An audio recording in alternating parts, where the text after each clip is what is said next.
Good evening, everybody. Welcome to the latest edition of As Good as It Gets. I'm Ricky Hampton, and I'm on with my co host and good friend, former New Jersey Nets shooting guard, Derrick Gervin, coming to you on a Thursday evening. Hope everybody's doing well. I got a little distracted, D, because my beautiful daughter called me just as we were going on the air, and I hope she hears this and will hang up and call me when it's over, darling. Well, that's a good reason to get distracted. Okay. Hey, man, live web streaming. That's good. What do you do? How you doing, man? I'm doing fine. How about you, Ricky? I'm doing good, bro. We got a special show. We're going to be joined by one of the legends of boxing a little later on in the hour, Montel Griffin. Do you want to tell our listeners a little bit about your friendship with Montel, how you guys got to know each other over the years? Well, I actually met Montel on Facebook, and I was reaching out to some athletes. He was one of them I was fortunate to come in contact with. We started talking a couple years ago, I'll say now, and I was fortunate to get him on our show in 2021. Very nice guy from Chicago, a former champion, light heavyweight champion. We'll talk about a little more later, but he was amazing. The guy fought Roy Jones Jr. And anyone that's a boxing fan, even today, the younger people know who Roy Jones is. So that's to know someone like that and to find out how much of a down-to-earth person he is, man, it's a great feeling.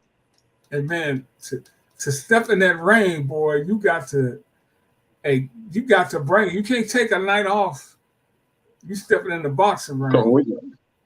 Once you step in that square circle, the professional boxing is a different game. So even to have the courage to get in there, I'm with you 100%. It takes a heck of a man or woman to get inside that square circle. Yes, sir. And man, anybody who decides to step into the arena, you gotta give them their respect, man, for the effort, win or lose. That's especially in boxing. And that's really why we love to celebrate sports, the competition of it at all levels. And man, right now, D, at the highest level of basketball, we got the NBA Finals going on, and the Denver Nuggets lost at home the other night, bounced back last night, went down to Miami to win Game 3. And did it fairly easy, I thought, D. And that was a really important game, I thought, too, because this is a Miami team. You don't want to give them anything. Because you give them an inch, they'll take a mile. But the Joker and Jamal Murray went in there and did a number on them to take control back of the series. Now they're up 2-1. Your thoughts on Game 3? Well, I thought that Denver would get out to a good start from the beginning. They did. It started off kind of a low-scoring game from the beginning. I believe it was 24-24 at the end of the first quarter. So it was kind of Miami's pace. For me, the key was Denver was going to have to find a way to up the pace, pick up the pace. And that meant playing better defense, rebounding the ball quickly, and then getting it out. And as you see, that's what ended up basically being the difference in the game. I thought Denver came out really prepared. They were much better defensively. Denver offensively only took 18 three-pointers. I hope the young people hear that. They took 18 three-pointers the entire game, so they didn't shoot the 30, 40 three-pointers. Miami, on the other hand, shot 35 three-pointers, but they didn't shoot a very good percentage. Right. So I thought Denver was everybody was more in tune defensively. But here's the scary thing, Ricky. I think Denver could get better because they struggled offensively. If you look at it, it was just Jokic and Murray. Aaron Gordon played okay overall, but he missed a lot of chippies in close. And, of course, you got nothing offensively from Bruce Brown Michael Porter Jr. and KCP, Contavious Caldwell Pope. They brought absolutely nothing to the table. So I think they'll be more prepared to play tomorrow night. Christian Brown got his name out there in the papers finally. Glad to see him get his just due. But I think tomorrow Denver will be better, and I see this series being 3-1 after tomorrow night. If it's 3-1 after tomorrow night, this series is over. I think they're going to win. To me, they're clearly the better team, but we both know that doesn't really mean you're going to win, because I thought Milwaukee was the better team. I thought Boston was the better team than Miami, and both of those teams are at home. But just the size advantage they have, and Joker is just a problem. And then when Murray comes with him, the Heat can't match that firepower to me. That's the big. Well, you just said it. That's the key right there. They cannot match their firepower. Miami at some point, and they kind of got there last night. They're going to shoot like they were the team they were all season. Yeah. I always believe it balances out. They weren't the best shooting team. They were one of the lowest shooting teams from three-point range in the season. They were in the bottom 5. And I just believe they've met their match. I think the pace is too fast for them, which, of course, takes their legs. And then you got Jokic. I don't even have to go into how big a factor he is. The other teams you mentioned that Miami beat, their style of play was different than Denver's. Denver didn't have first of all, this pick and roll duel of Murray and Jokic, and they didn't have just the guy, the cerebral player that Jokic is. He's a center, listed as a center, but the guy is remarkable. He does some of everything. He's one of the smartest players we've ever seen, and I just don't think Miami has enough to combat that. Not enough to win 4 games. Yeah, I'm with you, D.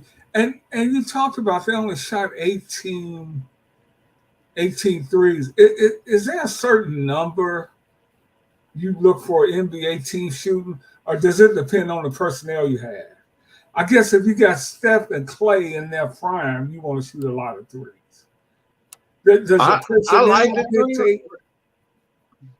I like to mix it up, Ricky, because if you look at it, Miami lost in the paint 60-34. See, they didn't talk a lot about that. 60-34 in the paint. And if you look at it, Miami took a lot of close shots, Ricky. They just missed them.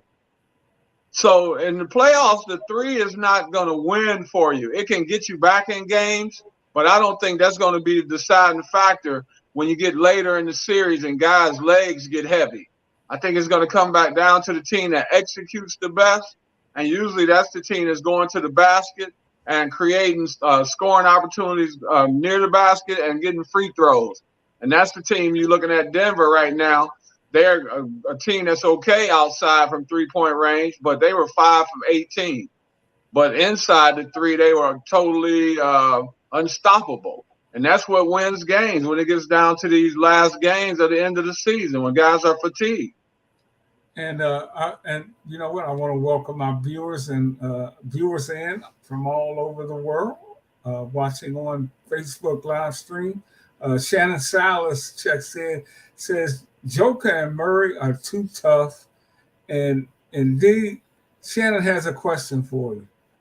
How does the Joker do it?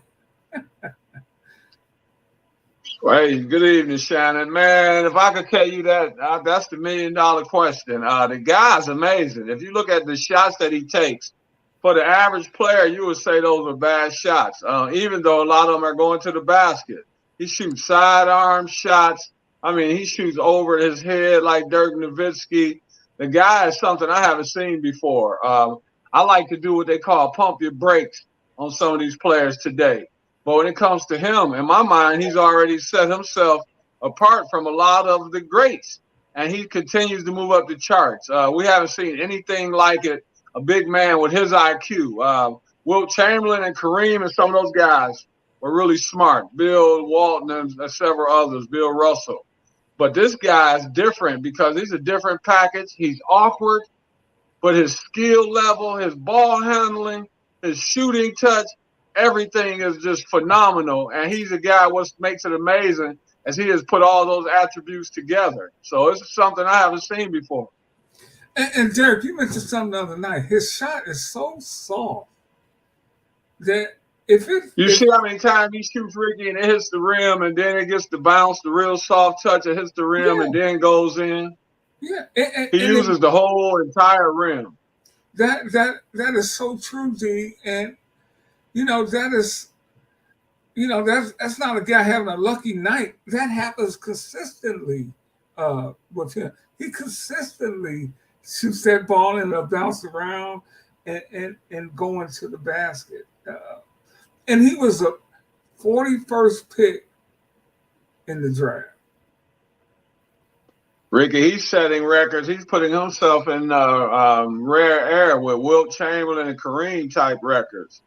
And that's scary. And he only continues to get better. Well, I don't think we've seen the best of him yet. I just think he's going to continue to ascend.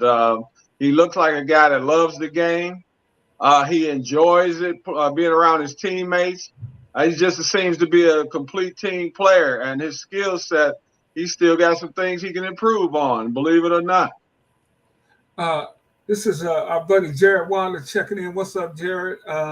When you see Jokic, it reminds me of what Doncic should be doing with the Mavericks. If you think about it, if Dallas improves his bench, there's no excuse for the Mavericks with Kyrie and Doncic not to do what Denver's doing. What do you think about Jared's point? I think that's a good point. The thing is, how you doing, Jared? The thing I think about with Lucas, though, is he willing to share that spotlight. I thought he was I didn't look like he really wanted to share the spotlight. I know him and Kyrie didn't have a large sample size, but my question with him is he willing to give up a little bit of his game for the betterment of the team? Jokic seems like a guy that's just willingly. That's just the way he plays. I mean, it's like he's never in a hurry.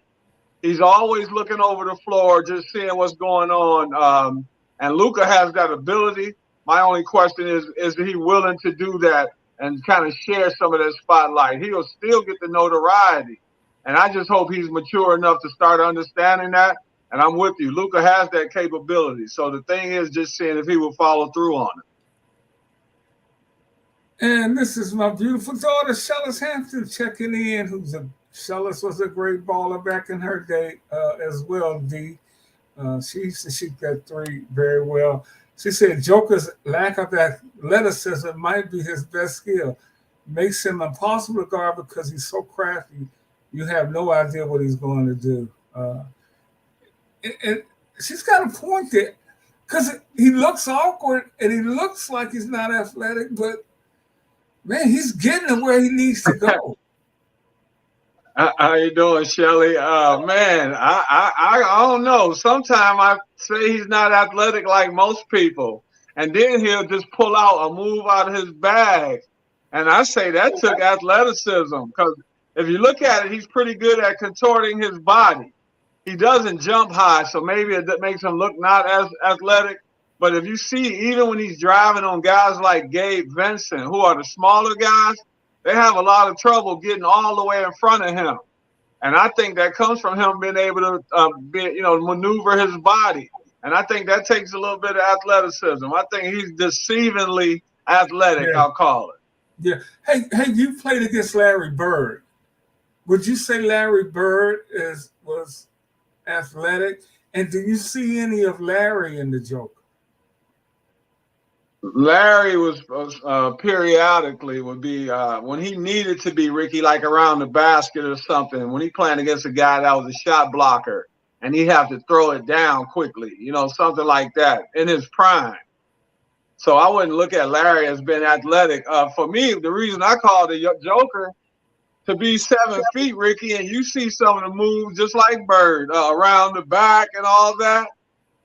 It's phenomenal. You see, it's not like he's dribbling once or twice a lot of times. He's actually making moves on people, and they still can't take the ball. It's amazing. And as you see, it's not a fluke. It's similar to Bird, but I would say he has a little more athleticism than Bird. The touch is phenomenal. I'm glad Larry's not around to hear that, D, because he said, I'm going to hit this next one on the both of you. Wait, now I didn't say anything about shooting, Ricky. I said some of those moves to be coming from a 7-footer. Hey, this is our buddy Rudy Campos checking in. And man, we really appreciate all the questions and comments. We need to sit back and enjoy the Joker. He is who Sabonis was in his prime, better than Sabonis, in my opinion, for us older guys, but we get to see him in the States like Andres back then. Well, if you look at Rudy, you know how I feel, and good evening. Man, the guy, he reminds me somewhat of a combination. He has some Tim Duncan in him, and I mean that his persona, the way he carries himself as an ultimate team player. He has some Hakeem Olajuwon foot movement around the basket, going to the basket. They say he's not a good defender, but he uses his body as far as positioning. He's getting better as the series has gone on. So, he's mindful of what people say about him, not being a two-way player. He's working on that right before our eyes. And the offensive package is just something, like I said, man, I was young, but I've seen the Wilts, I've seen the Kareems and all these guys. And Jokic is a combination of several players, but his skill set, his shooting percentage, to me, is what sets him apart. He's shooting 47%.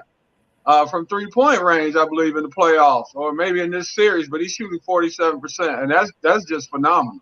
That's just ridiculous. that is utterly ridiculous. And I like what Rudy also said.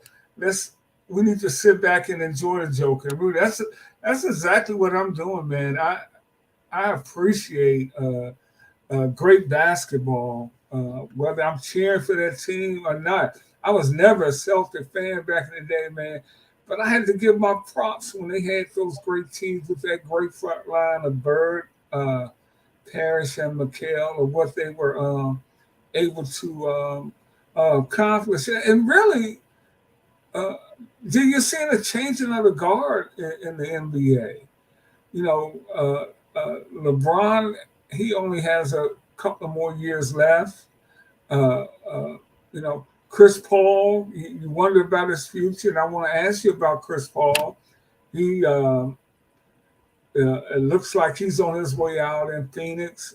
Kevin Durant is getting up there. There's a new guard coming in, and Joker is sitting at the top of that list. Especially if they're going to win the championship. Well, what's scary about them is a lot of their players could still be there for a few more years. So, if you look at it, Jokic and Jamal Murray have been together 7 years, but they've had a chance to build chemistry with some of these other players as well. And then now you bring in Bruce Brown and KCP and these guys. So the game is changing right before our eyes. We saw the Golden State phase with the three-pointers with Steph and Clay. And now you're looking at the pick and roll being implemented a lot more. You're going to see a lot more of that with Jamal Murray and Jokic. Some other teams are going to try to copy this. It's been very effective. Go ahead, Ricky. What's the formula for Miami to win a couple of more games and take this series deeper? The formula is to play like they played in game 2, just not get behind so far, but to play that killer instinct all the way through for 48 minutes. And the key is Jimmy Butler has to play better defensively against Jamal Murray. If you look at it in game 2, Jamal Murray had 35 less touches than he did in game 1. Just think about that, 35 less touches in a ball game. That's huge. So that's what Miami has to get back to. They have to try to take the ball out of Jamal's hands and make it where he can't be so effective with the ball in the pick and roll or playing off the ball. They have to focus in on him, make Jokic continue to work hard for his points. He's going to get his points, though. We've already seen that. So you're not giving him anything. Bam is going to continue to make him work hard. But they just got to try to limit Jamal Murray. And I think if they can do that, they have a better chance at winning. Hey, Champ. we're joined by a legend, one of boxers, one of the greats in the sport of boxing, Montel Ice Griffin. Montel, welcome to As Good as It Gets. It's Ricky Hampton and Derrick Gervin. How you doing, brother? I'm doing fine, man. Thanks for having me, man. I'm just sitting here chilling, waiting to talk to y'all, man. Much respect. Hey, Before we get into boxing, Montel, any thoughts on the finals? Man, I'm so upset with the East because I mean you got Boston, Milwaukee, and Philadelphia that's not in the finals. Milwaukee is not deep enough. They're not big enough. They got a lot of heart. I respect that, but I just seen Denver dominate 3 games in a row. Even though they lost game 2, they just took their foot off the gas. But Mike Malone got on them, and you see what happened in game 3. And I wanted to go. I wanted a good series to go 7 just so we had something to watch for the summer. But I don't. I think I made a bet yesterday that I bet that Denver won by 10 points, and that's crazy that they was on the road and I won my bet. Yeah, and I like what you said, man. You got to give Miami their props because they come out and they give you everything they got, but they just don't have enough. No. When Bam got out that many shots and touches, that let you know that they need some more help. And there's no way that he should have got that many shots. You know what I'm saying? And plus the kid is still hurt. The other kid is still hurt. He hasn't played. Oladipo, yeah. No, not Oladipo, the guard. Tyler Hero. Yeah. Tyler Hero. He was averaging 20 points, so that's a major loss. Yeah. Hey, Ricky, did you hear how well this man knows the game of basketball? What he just said, I hope people heard him about Bam. Because for me right now, if you really look at it, Bam is in the running for MVP for Miami. And for him to be taking those kind of shots, to me, that plays right into Denver's hands, just like Montel said. Yeah, he's trying to get Joke in foul trouble, but he's too small, and then he started resorting to taking jump shots. So that's nothing. You know what I'm saying? Well, it's not surprising Montel knows basketball, man. You can't be from Chicago and not know the game. But Montel, how did you end up in the boxing ring instead of maybe the basketball? Okay, I'm okay. I'm gonna be honest with you. I've been in boxing my whole life. So my father died when I was 12 years old. My mother made me quit boxing, and I got into basketball. So basketball is my favorite sport. Boxing is just my life. So you know what I'm saying. I love basketball. Boxing is just what I do. So I mean, after I seen all these contracts these kids getting, I wish I was playing basketball instead of boxing. You ain't lying. They getting guaranteed money. So tell me this, Montel. You looking at people like Dame Lillard, who I think the last year his contract he makes about $62 million. Do you think it's time for Dame is it time for Dame? I can understand his loyalty to Portland, but don't you think Dame could help a team like Miami? Of course, I think Dame. I was saying when I heard Chris Paul was getting cut, I was saying Dame should go to Houston. I mean Phoenix. But even no, because him and other kid playing the same position. But it's a spot for Dame to go to. Yeah. What do you think, Ricky? I like the reason I said Miami because I just think with the mindset of Jimmy Butler and Bam, and Dame just seems to have that right mindset for Pat Riley and Eric Spoelstra organization. I just think he fits in real well. Yeah, he said Bam is man. And he's close. Yeah. Hey, let's get into some boxing, man, and bro, one of the epic fights. I got some video here. Ice Griffin and when last time you seen this, man? You know what? I actually I watched the first fight the other day for the first time in years. I just happened to turn it on. I watched it, and you know what I'm saying? It was nice bringing back the old times. But you know what I love about this, man? Y'all went at each other, but it was nothing but respect. Yeah, and one thing that people don't know and don't understand is I only had 14 pro fights when I fought him. How did you end up fighting James Montel, Thomas? Go ahead, Dave. right? My No, I'm with you. No, hey, let me ask you this first, Montel, because I'm interested in that question too. But do you think you guys are kind of similar as far as being counter punches, and both of you guys actually didn't get hit a lot? Do you think you guys had a lot of similarities? Yeah, but see, the thing was, I sparred James and I was an amateur. I sparred James in '92 at the Olympics, and I was an amateur with no fights. So I had 14 pro fights. When they called and asked me, he's supposed to fight somebody else in HBO. They called and asked me, would I be the backup? You know, would I take his place? And I thought to myself, I said, look, I sparred this man in '92. 3 years later, I know I'm a better fighter, so I took the fight. And I ended up getting more money than they offered me too. So everything worked out. Hey, Montel, I know Derek. When you were going to a game, you guys are going to play the Knicks or whatever. You guys game plan whatever you're going to run, what you're going to do to stop Patrick Ewing, whatever. Montel, when you were going to match, did you do that same kind of preparation? Would you look at a lot of film, or was it just? My trainers would look at the film and break it down to me. I really wasn't a fan of looking at film, but one fight, I was glad I looked at film because I saw a weakness in a fighter, and they ended up using it, and I won the fight. So I started looking at film after that. But my trainers would look at the film and break it down, and then we would just work on it in training.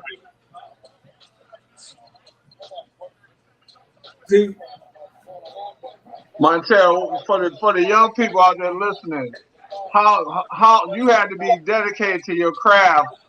But what else did you have to do as far as knowing what the profession? A lot of these guys, young guys today, have had some past situations where they didn't handle things so well. What Shakur Stevens and some other guys have had some issues when they were younger. What is your message to young people out there that's serious about this sport? Man, you gotta, with boxing, man, people die in the ring.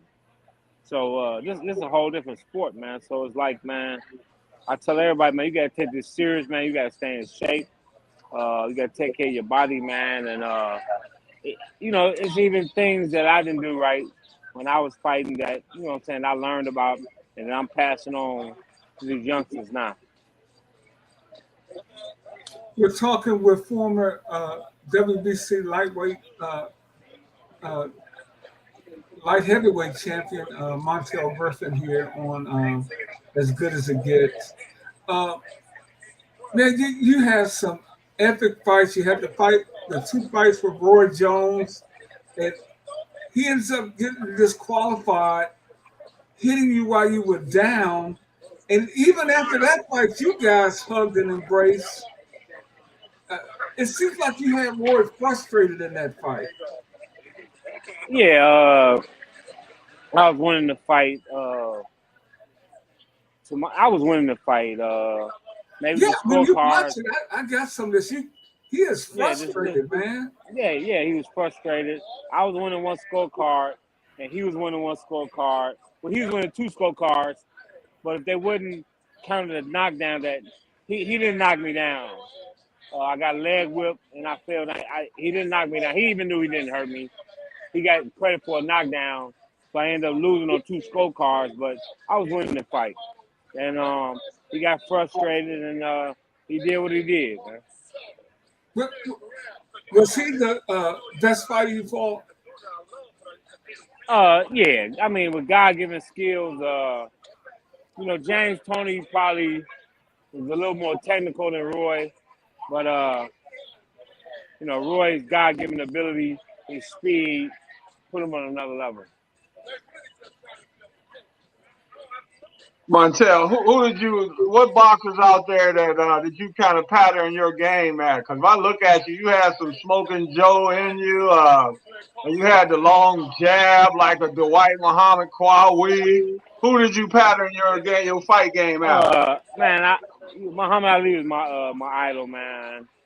When I was a kid, I thought I was Muhammad Ali. You couldn't tell me I wasn't Muhammad Ali. But when I got older, my legs wasn't. I couldn't bounce around as much. But as far as the defense and moving around, I just tried to bite off Ali, man. I didn't try to fight like him, but I tried to take his style. And I was a 5'7" light heavyweight, so what I'm saying, I learned how to fight as a tall man, but I was short, so my style was just crazy because you can't teach my style.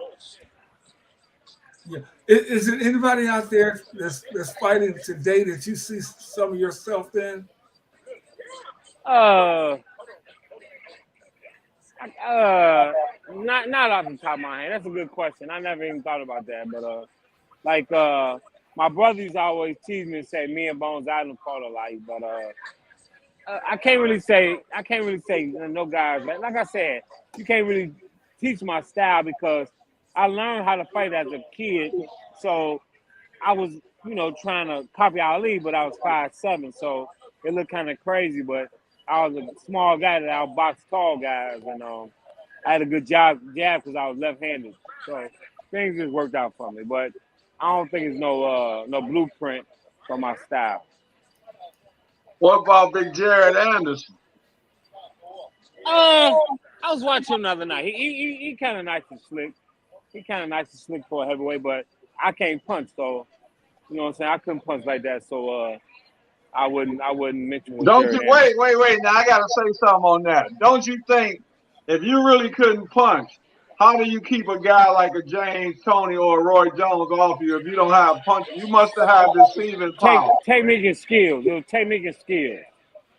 You know what I'm saying? I mean, I hit enough where respected them. I was good enough where they respected it, but I wasn't a puncher. But my technique and skills was the reason I was successful with both of them. Yeah, I was gonna say now because you had 30 knockouts, man. I had 30 knockouts. I knocked out the guys I was supposed to knock out. I didn't really have no knockouts when I was going 10 rounds, 12 rounds. I think I got one knockout in a 12-round fight, but I never looked at myself as a puncher, so I just wanted to. My whole thing was I knew I could go 12 rounds, and I didn't take too much punishment. So my thing was to hit them and not get hit. Yeah, you were relentless. Well, Montel, go ahead, Ricky. I was just gonna say, Montel was a relentless fighter. Hey, do you do? Are you still involved with boxing now? You doing any training or anything? I have a boxing gym in Chicago, in Lacuna Lost, 2150 South Canal Port. We've been open 5 years. Also, I've been dabbling in comedy a little bit. I'm going to do a show June 16th for Lamb and Brewster in Indianapolis. And I got a book out about my life, The Ice Life. The link is the icelifebook.com. It's a story about a kid. I wasn't the greatest fighter. I ain't had the best life. But I was a kid that made a second chance for himself and ended up becoming one of the greatest fighters ever. So I was off 8 years and I came back and did some big things. So I don't get no credit for it, but I've been in the ring with some of the greatest fighters in history, and I had my way with them, so I'm not really worried about it.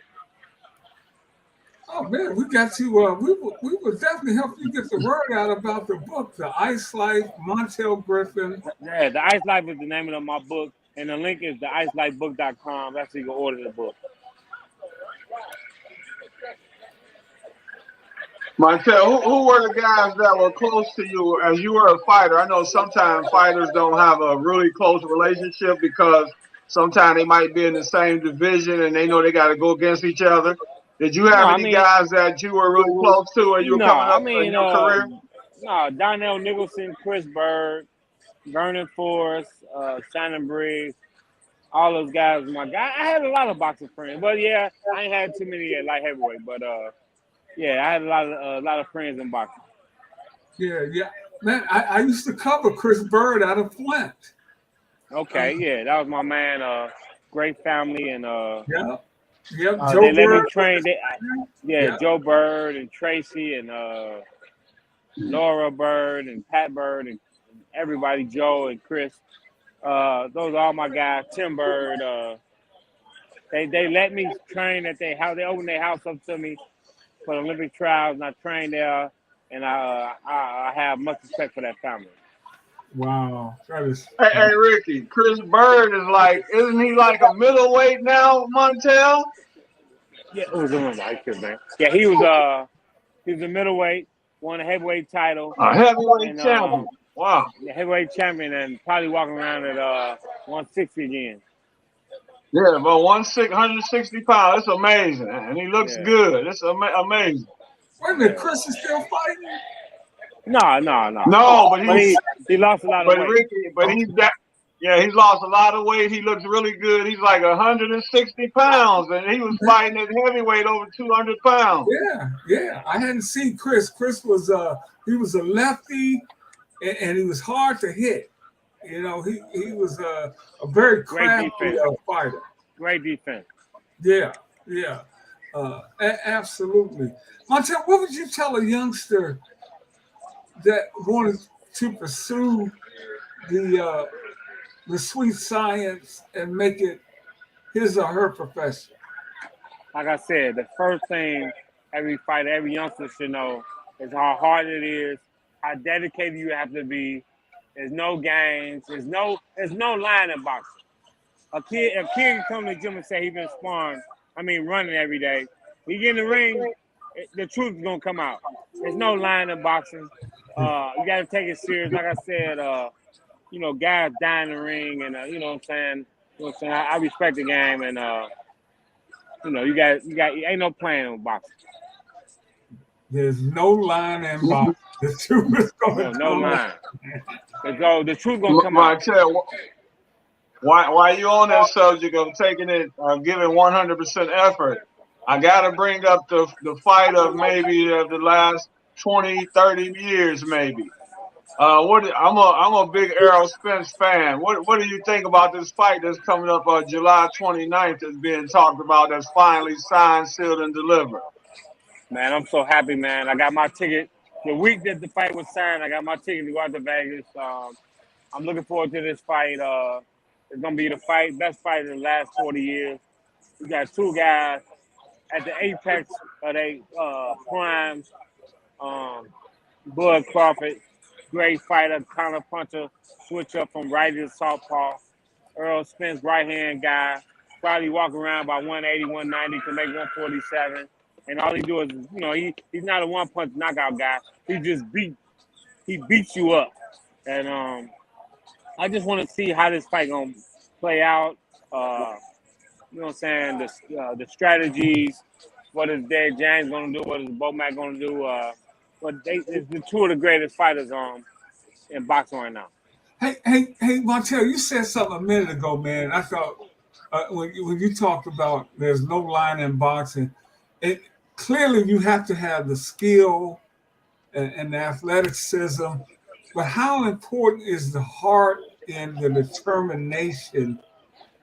Because I'm assuming in that sport you can't win without that.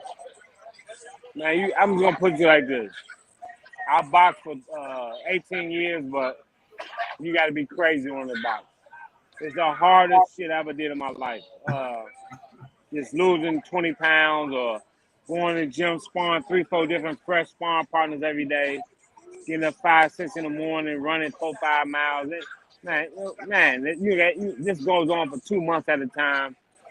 You know what I'm saying? If you do this game, man, you ain't no playing around. You got to be dedicated. Montel, how important, because this fight, I believe, is going to come down. You got two highly skilled guys.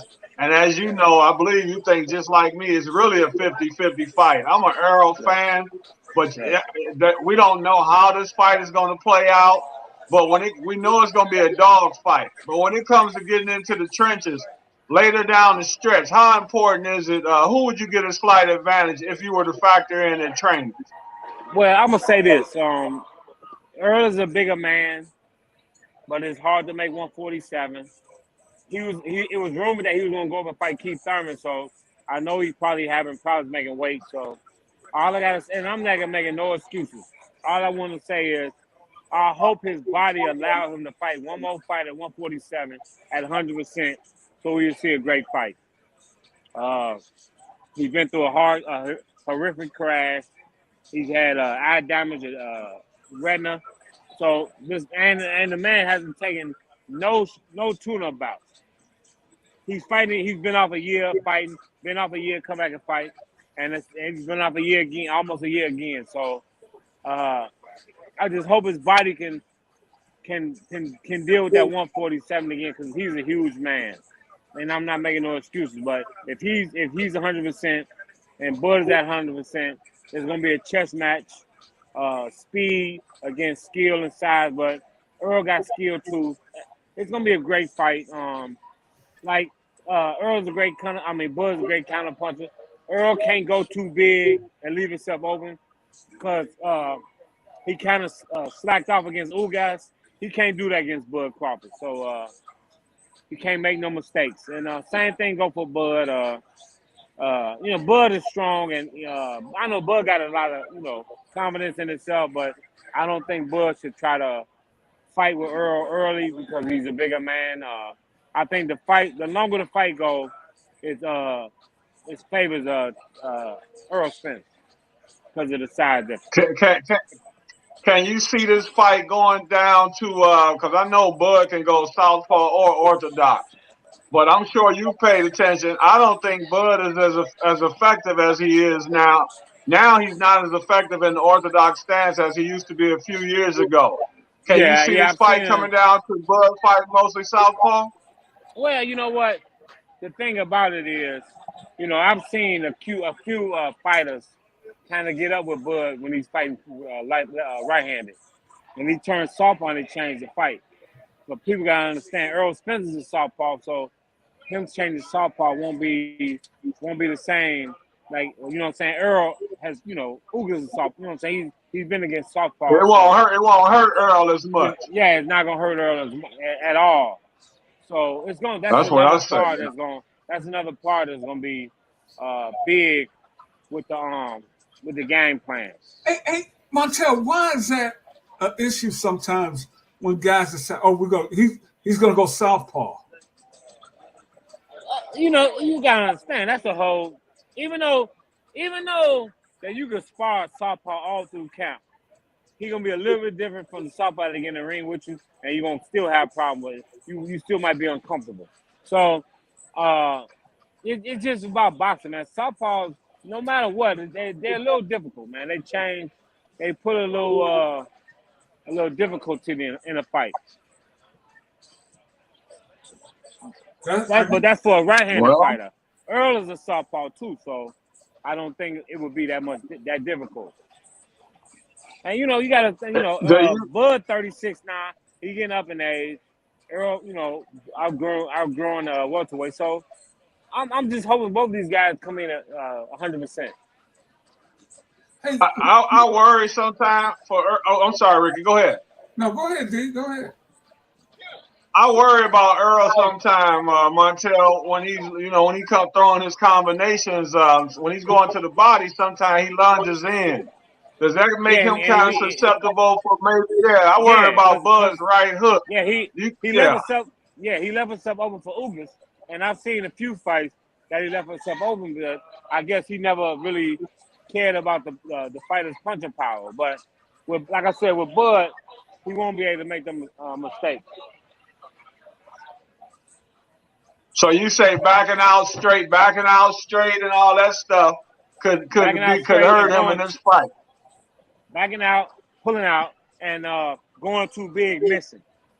Because I've seen him go big and miss a lot because he's a big, strong guy, and he's not really, like I saw him against Mike Garcia. I saw him against guys that he wasn't worried about them hurting him, but he can't make the mistakes against Bud.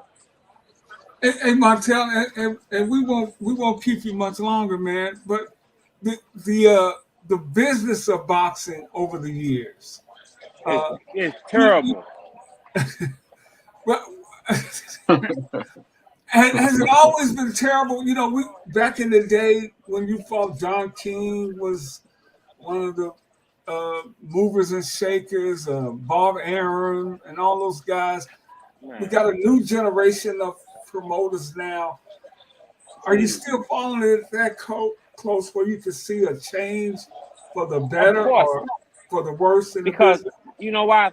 Boxing doesn't have a commissioner, so it's unorganized. So Mm. we got 10, 15 different promoters making money, putting fights together, hiring referees and doing things, you know what I'm saying, for their advantages.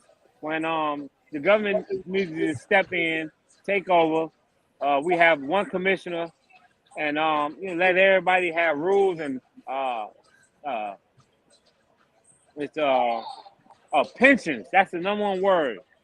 So these fighters can have pensions and live, you know what I'm saying, for the rest of your life, like these other organized sports. Yeah, you know that's funny you mentioned that because the PGA Tour golfers are going through some stuff right now, and they don't have a union, and now they're talking about maybe we need to have a union to so we are all on one page Yeah, of dealing with yeah. Boxing needs it'll kill the promoters, but who cares? They scum anyway. But let's just get a commissioner, do it the right way, man. Look at NBA, man. Like you said, we got guys making okay. Monty Williams is a coach who just got fired and signed for $76 million. You know what I'm saying? We need some of that in boxing. We need a commissioner to get things organized and get pensions and insurance and all type of stuff. Man, we don't have none of that stuff, and it's terrible. But yeah. we Yeah, some of the greatest athletes, greatest sports stars in history, and we don't got no love. Yeah. what do you think this is a problem with is there too many sanctioning bodies and all that stuff, Montel? And then you got your promoters, the Eddie Hearns and the Bob You know what? Arams and the Don King. Don King have nerve to be helping Yeah, Adrian Broner right now. yeah. How do you I fix all mean, this I stuff? don't I don't have a problem with the sanctioning bodies. I mean, even though the sanction fee is a lot, uh, it gives a lot of more fighters for opportunity to make money. You know what I'm saying?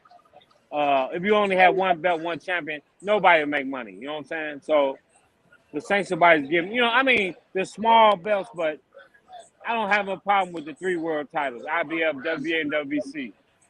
But you know what I'm saying? But you gotta, a lot of fighters don't even want them belts because there's more money you gotta pay when it's time to fight because it's sanctioned body. That's why the ringside title is the best because you looked at the number one fighter, but you don't have to pay the sanctioning fee. Okay. And so Montel, before we let you go, so you're doing stand-up comedy now? I've been dabbling in it a little bit, not like I should, but I'm gonna do something next week in Indianapolis for Lehman Brewster. Oh my gosh, man! I wish I was there to hear you, brother. I'm a silly guy, man. I talk a lot of garbage, so it ain't, you know what I'm Well, saying. Huh? hey, ain't nobody gonna help you. I guarantee that. You say anybody what? Nobody's gonna try to heckle you. I mean, man, I ain't worried about the hecklers, man. But ain't nobody gonna come do me no like Will Smith. I tell you that. I guarantee you that. That is true, man. Tell us about the book one more time. The book is called The Ice Life, and the link is theicelifebook.com. Theicelifebook.com is how you order. It's a story about a kid making a second chance. And my father died at 12. I quit for 8 years. I came back in a year and a half. I made the Olympic team. 14 pro fights. I beat James Toney. So it just tell a story about a kid who made a way for himself. That is so awesome, man. And hopefully you'll come back and help us break down some of these big fights, man. No problem, man. I don't have no Derrick Gervin. That's my man. He a legend to me. His brother a legend, man. I got mad respect. We've been talking on Facebook for about 10 years now. Wow. It's been a Yeah, it's long been a time. long time. Yeah, it's been a long Yeah. time. So I got mad respect for that, man. Much respect to you, Kiki Hampton, for having me on here, and it's all love. Derrick, any final questions for Montel? Now, I do have one last question. First, I want to tell you I love you and thank you. But I got to put you on the spot right now. Who's the best fighter? I give you two guys. Who's the best fighter in the world right now, in your eyes? Right now, I mean, you gotta look at Fury. You gotta look at Usyk. You gotta look at Spence. You gotta look at Crawford. You gotta look at Tank. Canelo, he you know what I'm saying, he had another loss against B-Ball, which even though it was too big for him, but B-Ball is a great fighter, better BF. It's a lot of great fighters right now. Man, I mean, Tank is real hot right now. I'd say the winner of Earl and Bud would be the greatest fight out right now. I agree with that. Yes, sir. Yeah. That's it for me, Ricky. Yeah, I agree with that Man, answer as well. brother, I tell you, I just love talking. That's the with you. biggest fight. That's the biggest fight that can be made over anything, over any other fight. There's no other fight in boxing that's bigger than that fight. Which fight? Hearns Leonard. Huh? Hearns and Leonard. Oh, 40 years later. He talking about the Crawford fight, Ricky Crawford Spence. It's Hearns Leonard all over again. 1982, I believe. No, 81, that first fight. Yeah. Yeah. I can't wait for this fight. Well, brother, Montel, thank you. Yeah. Go ahead, Ricky, then I'll go after you. Hey, take care of yourself, brother. We'll see you soon, man. I respect, man. Thank you very much. I really appreciate this. Montel, I love you. Thank you, man. Have a great night. Respect. Thank you for coming on. That is man, Montel Ice Griffin, boxing legend. Man, hey, that brother, man, good brother, man. I wish we could hear some of that comedy. I know, and a great fighter, and to make that. I'll ask him. I'll ask him about his comedy, Ricky. Maybe we could get a CD or something. I'll ask him. Yeah, absolutely. Maybe he'll come on and do a few jokes for us too. Right? I'll be with that. Of course, this hour has just jetted by. Any final thoughts on the series? Actually, Rudy says Red Auerbach is smiling in heaven, seeing the pick and roll being used so constantly again. Oh yeah. Well, smart timing, good timing, Rudy. Because I'm gonna say, all these Miami Heat fans, I want you to look at the positive. The team has overexceeded. They've overexceeded this year. I honestly think they've hit the wall now. I think you're going to see the best team go ahead and decide this series. But overall, they've proven that it's not just about having stars. It's about playing together and having guys that all believe in each other. And for them to get to the finals, I think they've overexceeded. So win or lose this series, I want to give them credit. But on the other side, I got to say, I think it's over. I think Denver wins tomorrow. And then I think they ended Monday in Denver. Indeed. And as you mentioned earlier, that's a team you're going to have to deal with for the next few years if they keep everybody healthy. They look like a team. You know, everything is going to change year to year because we still got to see where Dame and all these guys are going to end up. But definitely the chemistry is in Dallas. I mean, Denver, they've been together long enough, and I think that they're only looking upward. So I think things are only going to get better. Yes, next year there'll be a team to be reckoned with once again. And you know, Montel brought up something that I really agree with. And although you can't say it because they didn't do it, I thought Philly or Boston or Milwaukee would be a better matchup for Denver than the Heat, but they didn't do what they needed to do because I think all three of those teams have better talent than Miami, but of course, talent doesn't mean you're better. Talent and matchups, and sometimes, you know, the biggest thing of all is styles make games, and so Miami style matched up well with Milwaukee. It matched up well with all the teams they played against in the Eastern Conference, and they were the last man standing. So I got to give them credit for that. I think maybe Milwaukee would have been a better matchup, but as you know, you got to win to beat the team in front of you first before you advance. So I got to give Miami credit for being in the finals. Yeah, man, and I did too because of Lopez mainly, because he's a big physical guy that could battle the Joker a little bit and maybe free up Giannis to do what he does. But again, they didn't do what they needed to do. I mean, Ricky, but I got for Milwaukee though, they're the only team I'm gonna give a pass because Giannis was hurt in 3 of those games. Yeah. Yeah, see, the other two teams didn't really have an excuse. Milwaukee did have something to fall back on. That's why I was surprised they got rid of Budenholzer, because you get your best player was out 3 games of the series, so that factored in without question. So that tells me they just wanted to move on from Mike Budenholzer. Yeah.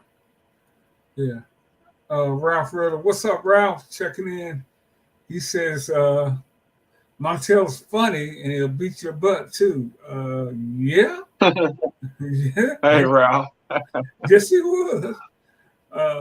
Any final thoughts, D, before we get out of here? No, I just want to thank everybody for tuning in and for asking questions tonight. It was a fantastic show. I was happy to be a part of it. And, of course, I want to thank you, Ricky. I love you, man. I appreciate you. And I want to thank my daughter for checking in, showing up Pop some love. Show us I appreciate you, baby girl. Show us a big basketball fan and, as I mentioned earlier, a really good player. But, yeah, D, we even with the the finals winding down, we got the draft coming up, man. So we still got plenty of hoops to talk about. And before you know it, you're gonna have training camp here with the NFL. This golf thing is going to continue to be interesting with the lives and PGA Tour. And I've been hearing all these stories all day talking about Live and the PGA. And the announcers are making a mistake when they say the PGA. The PGA is the Professional Golf Association of America. The PGA Tour, they are totally different organizations. Totally different thing, yeah. But the people at the PGA, I know they're like, damn, quit using that name. Yeah. Put the tour on the end of it. Ricky, next time we're on, I wish we could have got into it.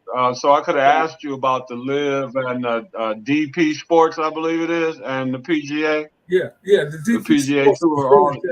It's just the European Tour, and I wasn't surprised the PGA Tour did what they did. They've been hypocrites forever. They were founded on hypocrisy. They discriminated against people of color. Not only in the beginning, they actually had it in the Constitution.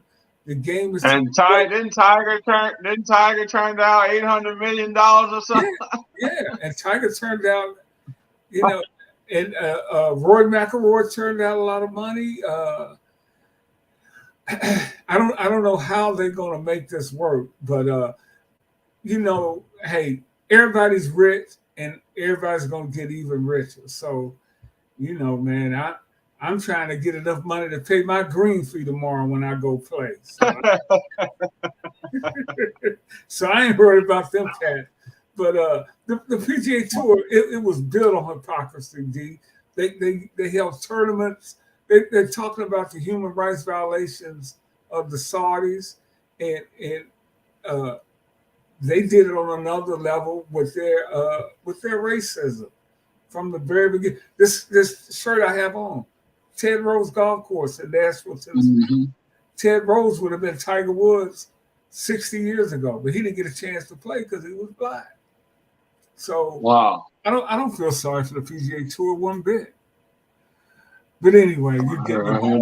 We'll spend another hour talking about this. But I'm really interested in the draft, man.